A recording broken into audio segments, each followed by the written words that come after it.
Welcome to HTV life. இன்னைக்கு வீடியோவில் என்ன பார்க்க போகிறோன்னா, தென்னிந்தியாவிலேயே ஒரு மிகப்பெரிய நடிகர், ஒரு பெரிய அரசியல்வாதி. தன்னோட குழந்தை பருவத்திலிருந்தே அவருக்கு நடிக்கிறதுனா மிகப்பெரிய பேரார்வம். நடிப்பில் தன்னை தீவிரமாக ஈடுபடுத்திக்கிட்டவர்னு சொல்லலாம். தமிழ், தெலுங்கு, மலையாளம், கன்னடம், ஹிந்தின்னு பல மொழிகளில் நடித்தவர்னும் சொல்லலாம். பல விருதுகளுக்கும் சொந்தக்காரராக இருக்கார். நடிகர் திலகம் சிவாஜி கணேசன் அவர்களுடைய வாழ்க்கை வரலாறு தான் நம்ம பார்க்க போகிறோம். அதுக்கு முன்னாடி என்னோட சேனலை ஃபர்ஸ்ட் டைம் விசிட் பண்ணீங்கன்னா மறக்காமல் இந்த வீடியோக்கு லைக் போட்டு என்னோட சேனலை சப்ஸ்கிரைப் பண்ணிக்கோங்க. வாங்க வீடியோக்குள்ளே போகலாம். நடிகர் திலகம் சிவாஜி கணேசன் அவர்கள் அக்டோபர் 1ஆம் தேதி 1928 வருடம் விழுப்புரம் மாவட்டத்தில் பிறந்திருக்காரு. சிவாஜி கணேசன் அவர்களுடைய பெற்றோர்னு பார்த்தோன்னா, தந்தையார் பெயர் சின்னையா மன்றாயர், தாயார் பெயர் ராஜாமணி அம்மாள். சிவாஜி கணேசன் அவர்களுடைய இயற்பெயர் சின்னையா மன்றாயர் கணேசமூர்த்தி. சிவாஜி கணேசன் அவர்கள் தன்னுடைய தொழிலில் என்னதான் பெரிய அளவில் ஈர்க்கப்பட்டாலுமே, அந்த ஒரு நாடகங்கள்லையுமே படத்துலையுமே ஆர்வம் அதிகமாக இருந்தாலுமே, தன்னோட கனவை நிறைவேற்றணுங்கிறதுக்காக தன்னோட 9 வயசுலேயே நாடகங்களில் நடிக்கணுங்கிற ஒரே காரணத்துக்காக வீட்டை விட்டு ஓடி வந்திருக்காரு. நம்ம பிள்ளை என்ன நாடகத்துக்காக இப்படி ஒரு செயலை செஞ்சுட்டானேங்கிற ஒரே காரணத்துக்காக தன்னோட அம்மாவே நாடக குழுவில் சேர்றதுக்கு மிகப்பெரிய அளவில் ஹெல்ப் பண்ணியிருக்காங்கன்னு சொல்லப்படுது. சிவாஜி கணேசன் அவர்களுடைய மனைவின்னு பார்த்தோன்னா கமலா அவர்கள். அவங்களுக்கு 4 பசங்க இருக்காங்க. ராம்குமார் பிரபுங்கிற 2 மகன்களும் சாந்தி தேன்மொழிங்கிற 2 மகள்களும் இருக்காங்க. சிவாஜி கணேசன் அவர்கள் சினிமாவுக்கு வரதுக்கு முன்னாடியே நிறைய நாடகங்களில் நடிச்சிருக்காரு. அதுலேயும் குறிப்பாக சொல்லணும்னா இந்து ராஜ்யம்ங்கிற டாப்பிக்கில் ரொம்பவும் ஃபேமஸ் ஆனாருன்னு தான் சொல்லணும். அதுலேயும் குறிப்பிட்டு பேரரசர் சிவாஜியாக சிவாஜி கணேசன் அவர்கள் நடிச்சிருப்பார். இந்த ஒரு சிறப்புங்கிறது பெரியார் அவர்களால் பாராட்டப்பட்டிருக்கு. அன்னைக்கு தான் முதலாக பெரியார் அவர்களால் சிவாஜி கணேசன் அவரை அழைக்கப்பட்டிருக்கு. அந்த ஒரு பெயரை இன்னைக்கு வரைக்குமே சிவாஜி கணேசன் நிலைச்சி இருக்குன்னே சொல்லலாம்.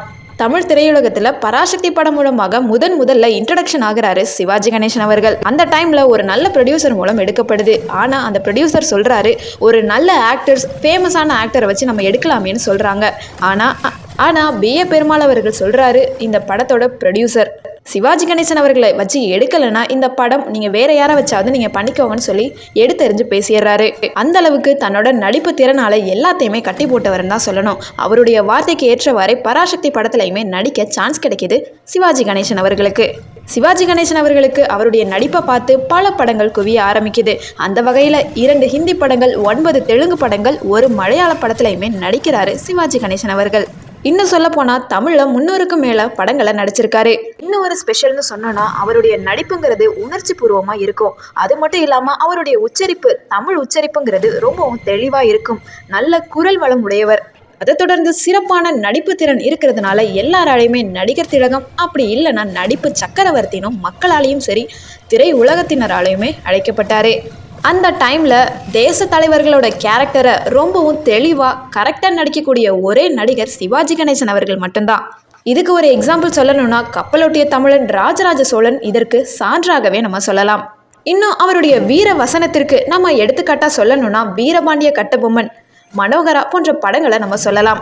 அதுலேயும் வீரபாண்டிய கட்டபொம்மன் திரைப்படத்தில் உள்ள டயலாக், கிஸ்தி, திரை, வரி, வட்டி, வானம் பொழிகிறது, பூமி விளைகிறது, உனக்கு ஏன் கொடுத்து கிஸ்தி, எங்களோடு வயலுக்கு வந்தாயா, ஏற்றம் இறைத்தாயா, நீர்ப்பாய்ச்சி நெடுவயல் நிறைய கண்டாயா, நாற்று நட்டாயா, களை பறித்தாயா, கழனிவாழ் உழவருக்கு கஞ்சி களையும் சுமந்தாயா, அங்கு கொஞ்சி விளையாடும் எம் குல பெண்களுக்கு மஞ்சள் அரைத்து பணிபுரிந்தாயா, அல்லது நீ மாமனா மச்சானா மானம் கெட்டவனே.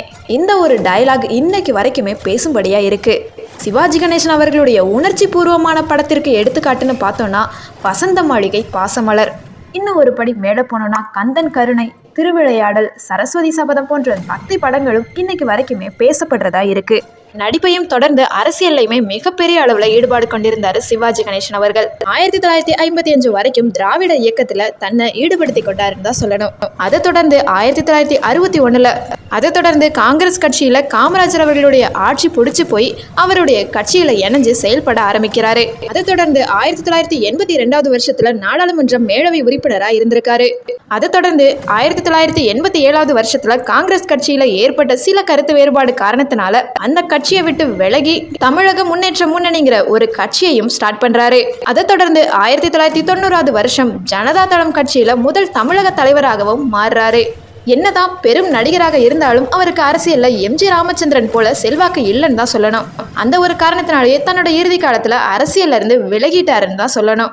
சிவாஜி கணேசன் அவர்கள் நடிக்கிறதுல திலகமா இருந்தாலும் அரசியல்ல தலைவராக இருந்தாலும் நிதியுதவி பண்றதுல வள்ளல் தான் சொல்லணும். ஸ்கூல்ஸ்க்கு ஹெல்ப் பண்றது, இயற்கை சீற்றங்களால ஏற்படக்கூடிய கால சமயங்கள்லையுமே நிறைய நிதியுதவி பண்ணியிருக்காரு சிவாஜி கணேசன் அவர்கள். 1959 வருஷம் அன்னைக்கு பாரத பிரதமராக இருந்தவர் ஜவஹர்லால் நேரு அவர்கள். அவங்க கிட்ட மதிய உணவு திட்டத்திற்காக 1 லட்சம் ரூபாய் வரைக்குமே நிதியுதவி கொடுத்திருக்காரு. இன்றைய மதிப்புன்னு சொன்னா அது 1 கோடி ரூபாய் வரைக்குமே சொல்லலாம். அதை தொடர்ந்து 1961 வருஷத்துல தாம்பரத்தில் இயங்கிக்கிட்டு இருக்க காசநோய் மருத்துவமனை கட்டுறதுக்காக ரூபாய் 1 லட்சம் வரைக்குமே நிதியுதவி வழங்கியிருக்காரு சிவாஜி கணேசன் அவர்கள். 1960 நடந்துட்டு இருக்கும் பொழுது சென்னையில் ஒரு மிகப்பெரிய வெள்ளம் சூழுது. அப்போ தன்னோட வீட்டிலேயே 1 லட்சம் உணவு பொட்டலங்கள் வரைக்கும் தயாரித்து பாதிக்கப்பட்ட மக்களுக்கு தராரு.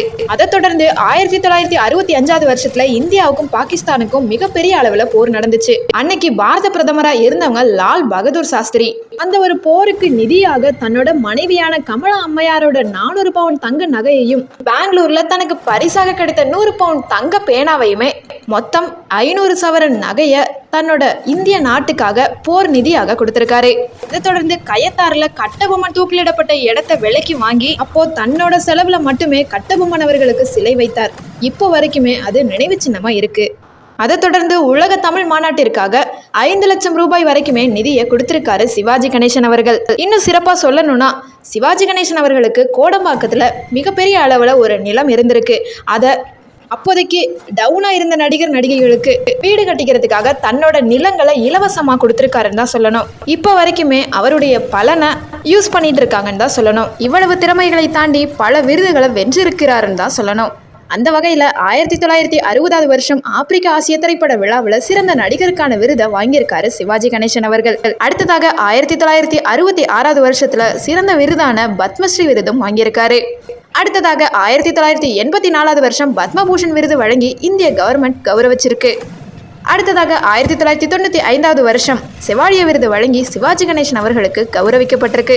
1997 வருஷம் தாதா சாஹேப் பால்கே விருதும் வாங்கியிருக்காரு. இன்னும் சிறப்பாக சொல்ல போனால் 1962 வருஷம் சீஃப் கெஸ்டா அமெரிக்காவுக்கு போயிருக்காரு சிவாஜி கணேசன் அவர்கள்.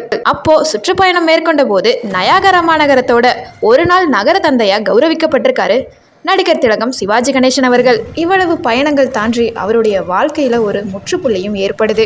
சிவாஜி கணேசன் அவர்கள் திரைப்படத்துறையிலையும் சரி அரசியல் துறையிலும் சரி மிகப்பெரிய ஜாம்பவானா இருந்துட்டு இருக்காரு. அந்த ஒரு நிலையில அவருக்கு இதயத்துல ஏதோ ஒரு சுவாச கோளாறு பிரச்சனை இருந்துட்டு இருக்கு. ஒரு நாள் உடல்நிலை மோசமாக சென்னை அப்பல்லோ மருத்துவமனையில அனுமதிக்கப்படுறாங்க. ஆனா யாருமே எதிர்பார்க்காத நிலையில ஜூலை 21 தேதி 2001 வருஷம் தன்னோட 74வது வயசுல எந்த ஒரு சிகிச்சையும் பலனில்லாம நடிகர் திலகம் சிவாஜி கணேசன் அவர்கள் எல்லாரையும் விட்டு பிரிகிறாரு. என்னதான் நம்மளை விட்டு பிரிஞ்சாலுமே சிவாஜி கணேசன் அவர்களுடைய திரைப்படங்கள், அவருடைய குரல், அவருடைய நடிப்பு, அவருடைய பாடல்கள் இன்னைக்கு வரைக்குமே பேசும்படியா தான் இருக்கு. இனிமேலும் நிலையாக இருக்கும். நடிகர் திலகம் சிவாஜி கணேசன் நடித்த திரைப்படத்துல என்ன திரைப்படம் பிடிக்கும்னு என்னோட கமெண்ட்ல சொல்லுங்க. இந்த வீடியோ உங்களுக்கு பிடிச்சிருக்கோன்னு நினைக்கிறேன். இந்த வீடியோ பிடிச்சிருந்துச்சுன்னா லைக் பண்ணுங்க, ஷேர் பண்ணுங்க, மறக்காம என்னோட சேனலை சப்ஸ்கிரைப் பண்ணாம பார்த்துக்கிட்டு இருந்தீங்கன்னா ப்ளீஸ் சப்ஸ்கிரைப் பண்ணிக்கோங்க. தேங்க்யூ ஸோ மச் ஃபார் வாட்சிங்.